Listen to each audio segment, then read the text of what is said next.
खामोश!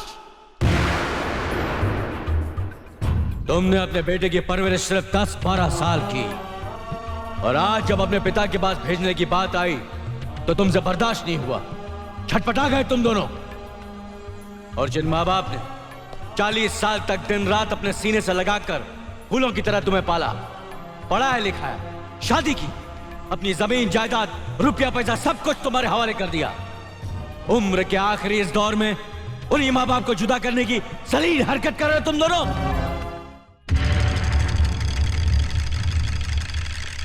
अरे रामू, जल्दी से बग्घी तैयार कर, ठाकुर साहब पंचायत के लिए निकल रहे हैं।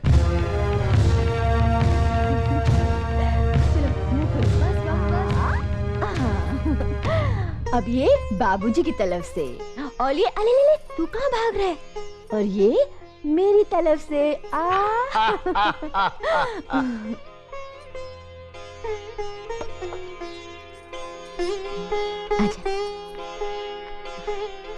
बाबूजी। खुश रहो।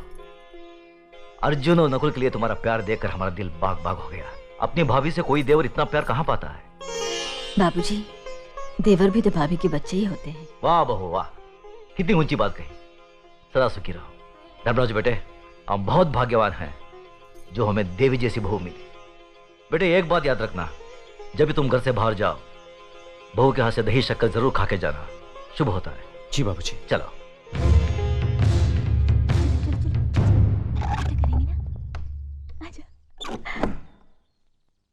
आजा।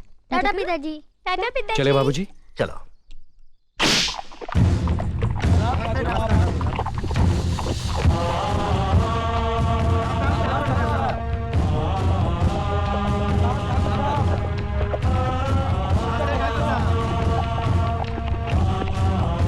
साले साहब रुकिए रुकिए रुकिए। साले साहब, आदमी कितना भी बड़ा क्यों ना हो, अपनी बहन बेटी के दरवाजे के सामने आकर उसका सर झुक ही जाता है। दुआ सलाम ना सही, अंदर आकर जलपान तो करते जाइए। हम इस वक्त बहन के भाई नहीं, पंचायत के सरपंच है।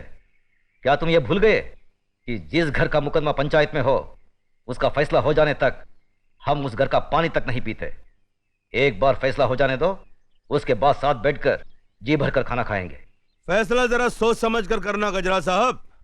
जगन्नाथ सिर्फ मेरा ही नहीं, तुम्हारी बहन का भी बेटा है। कहीं कुछ गलत हुआ तो नतीजा बहुत बुरा होगा। चलो धर्मराज।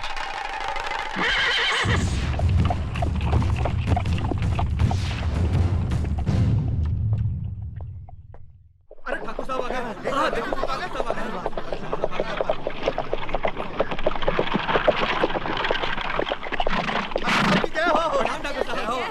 ठाकुर साहब नमस्कार। ठाकुर साहब पाला भी ठाकुर साहब।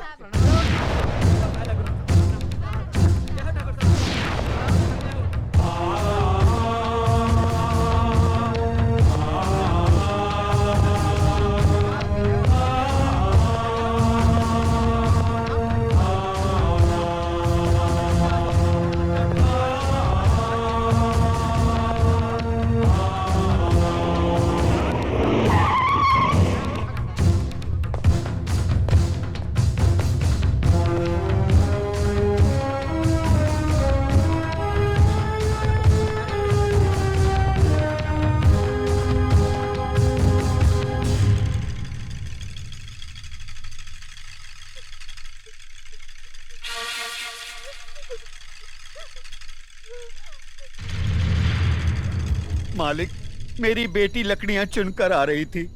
रंजीत सिंह के बेटे जगन्नाथ ठाकुर ने इसकी इज्जत लूट ली। हम गरीब हैं, इज्जत के सिवा हमारे पास कुछ नहीं है। अब कौन इससे शादी करेगा? अब कौन इसका हाथ थामेगा? आप न्यायमूर्ति हैं, आप ही फैसला कीजिए मालिक।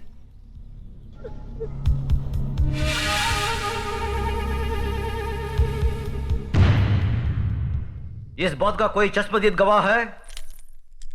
मैं हूँ मालिक। तुम्हारा पायल से कोई रिश्ता है? जी हाँ, मैं इसकी काकी हूँ। तो फिर तुम्हारी गवाही नहीं मानी जाएगी। गवाही सिर्फ उसकी मानी जाएगी जिसने अपनी आंखों से देखा है, लेकिन इस लड़की के खानदान से उसका कोई रिश्ता ना हो।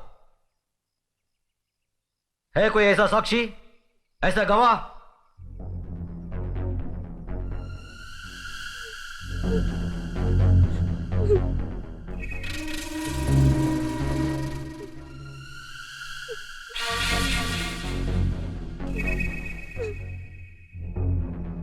मैं हूँ मालिक। मैंने देखा है। तुमने क्या देखा है बेटे? मैंने देखा कि ये इस दीदी को जबरदस्ती अपने कंधे पे उठाकर पंपशीट में ले गया और दरवाजा बंद कर दिया। ये बचाओ बचाओ चिल्ला रही थी मगर वहाँ कोई नहीं था। थोड़ी देर बाद जब ये बाहर आई तो इसके कपड़े फटे हुए थे और ये रो रो के कह रही थी कि मेरा सब कुछ लूट गया, मैं बर्बाद हो गई।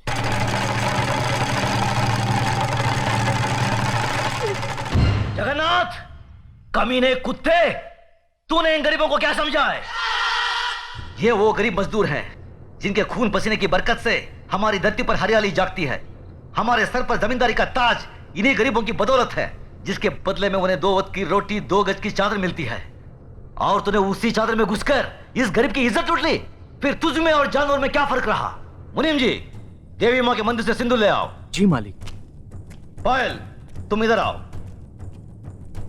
जिन हाथों से मजबूर करके इस कमीने ने तुम्हारी इज्जत लूटी, आज ये उन्हीं हाथों से तुम्हारी मांग भरेगा, तुम्हें अपनी पत्नी बनाएगा। यह हमारा फैसला है। गजराज, अपना फैसला बदल दे। आंखें मत दिखा। ये नीच जिसके पांव अगर मेरी हवेली के फर्श पर पड़े तो फर्श गंदा हो जाए, इस 2 टके की लड़की को तुम मेरे घर की बहू बना रहे हो। तू नहीं जानता, जमींदारों में तो ऐसी बातें होती ही रहती हैं। मजदूर औरतों और मालिकों के बीच में ऐसे खेल तो अक्सर होते रहते हैं। कोई अपनी बीवी नहीं बनाता उन्हें। खामोश! मजदूर औरतों की इज्जत जमींदारों के बाप दादाओं के कोई जागीर नहीं होती जिसे वो अपनी मनमानी करे, रोन दे, कुचले। इज्जत इज्जत होती है, चाहे वो किसी ठाकुर की बेटी हो या किसी मजदूर की। पागल हो गया तू? तुझे इंसाफ करने की अकल नहीं है। तेरा अंजाम बहुत बुरा होगा गजराज।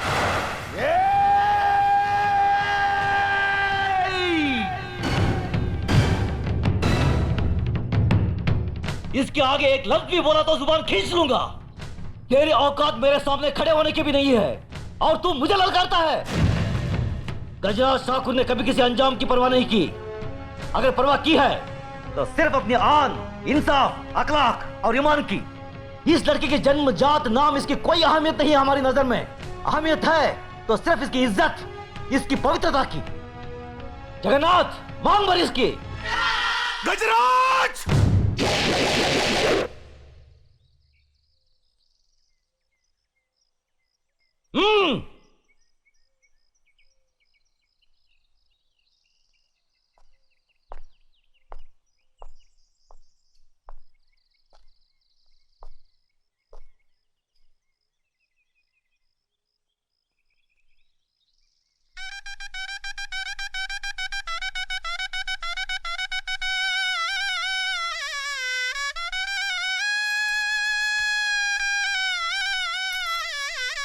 सदा सुखी रहो बेटी।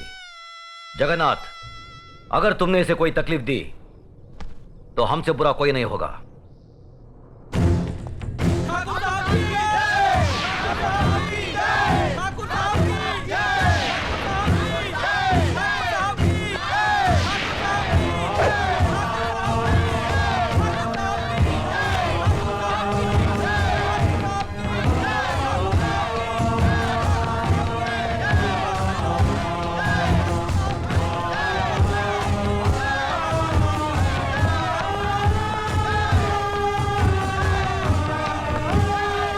श्रीकांत, आज का मामला क्या है? दादा ठाकुर, ये 2 भाई रघुनाथ और लखन रामलाल के बेटे हैं। माँ बाप के जीते जी घर, जमीन, जायदाद सब कुछ बांट चुके हैं। अब झगड़ा माँ बाप के बंटवारे को लेकर उठा है। माँ को अपने पास रखने के लिए तो दोनों तैयार हैं, पर बाप को रखने के लिए कोई राजी नहीं है। क्या यह सच है? जी दादा ठाकुर, माँ बहुत बूढ़ी और कमजोर हो गई है, इसलिए उसकी देखभाल करना मेरा फर्ज है। दादा ठाकुर, मैं बचपन से ही माँ को बहुत चाहता हूँ। माँ के बिना रह नहीं सकता, इसलिए माँ की सेवा करने का अधिकार मेरा है। वैसे भी पिताजी भैया को बहुत चाहते हैं, भैया को उनकी देखभाल करनी चाहिए। कितने बच्चे हैं तुम्हारे? एक लड़का और एक लड़की है। और तुम्हारे? मेरा एक ही बेटा है दादा ठाकुर। अच्छा, तुम दोनों में से जो भी अपनी माँ को अपने पास रखना चाहता है, उसे अपने पिता के पास अपने बेटे को भेजना होगा, क्योंकि बुढ़ापे में उनकी सेवा करने वाला कोई तो चाहिए ना। ये कैसे हो सकता है? 10 साल से जिस बेटे को प्यार से अपने सीने से लगाकर रखा है, उसे अपने से अलग कैसे कर दें? मेरे बेटे के भाग नहीं फूटे हैं जो ससुर जी की सेवा करने का दुख झेले। चाहे तो देवर जी सासू जी को अपने पास रखें। तो क्या मेरे बेटे के भाग फूटे हैं? सासू जी को भले जेठ जी ले जाएं। मैं अपने बेटे को नहीं भेजूंगा। मैं भी मेरे बेटे को नहीं भेजूंगा। तुम माँ को अपने पास रख लो। नहीं, तुम रखो। तुम रखो। तुम अपने पास रखो। तुम अपने पास रखो। खामोश! तुमने अपने बेटे की परवरिश सिर्फ 10-12 साल की, और आज जब अपने पिता के पास भेजने की बात आई तो तुमसे बर्दाश्त नहीं हुआ। छटपटा गए तुम दोनों। और जिन माँ बाप ने 40 साल तक दिन रात अपने सीने से लगाकर फूलों की तरह तुम्हें पाला, पढ़ाया लिखाया, शादी की, अपनी जमीन जायदाद रुपया पैसा सब कुछ तुम्हारे हवाले कर दिया, उम्र के आखिरी इस दौर में उन्हीं माँ बाप को जुदा करने की सलील हरकत कर रहे हो तुम दोनों। अरे कोक में अपना लहू पिला पिला कर जिसने तुम्हारी रचना की, तुम्हें जीवन देने के लिए मर मर कर कई बार जो जी है बेचारी, वो है तुम्हारी माँ। अपना खून जला जला कर तुम्हें रोटी खिलाने वाला, अपनी खुददारी पर चोट खा खा कर तुम्हें खुशी देने वाला वो इंसान तुम्हारा बाप है। और इन्हीं माँ बाप की जिंदगी भर की दौलत हो तुम दोनों भाई।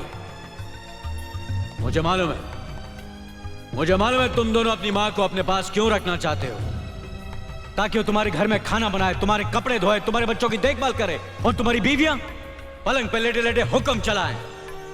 तुम्हें माँ नहीं चाहिए, तुम्हें मुफ्त में काम करने वाली नौकरानी चाहिए, नौकरानी। बाप इस बुढ़ापे में कमा नहीं सकता, तुम्हारे खेतों में हल चला नहीं सकता, बोझ लगने लगा है तुम्हें, इसलिए अब तुम्हें बाप की जरूरत नहीं है।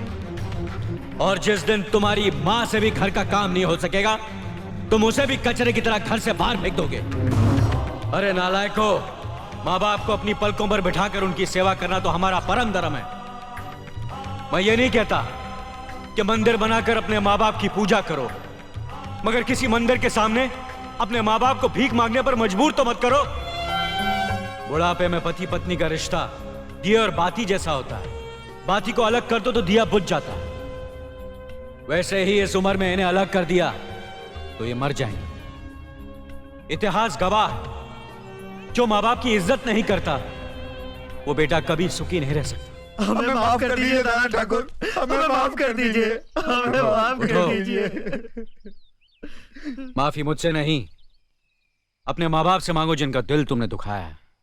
अब इनकी आखिरी सांस तक तुम्हें इनकी सेवा करनी पड़ेगी, वरना तुम इस गांव में नहीं रह सकते। यह हमारा फैसला है।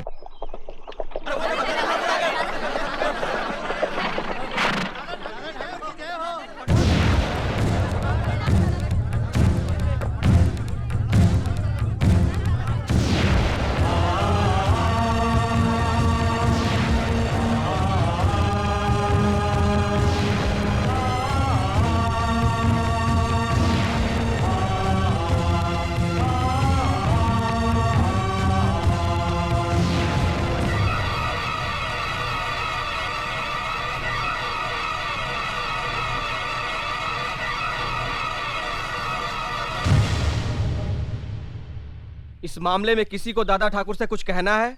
किसी को कुछ कहने की जरूरत नहीं है। मास्टरनी की आत्महत्या यह साबित करती है कि उसकी इज्जत लूटी गई, और इसका जिम्मेदार है अर्जुन ठाकुर। इसलिए अर्जुन ठाकुर को 12 साल के लिए गांव से बहिष्कार किया जाता है।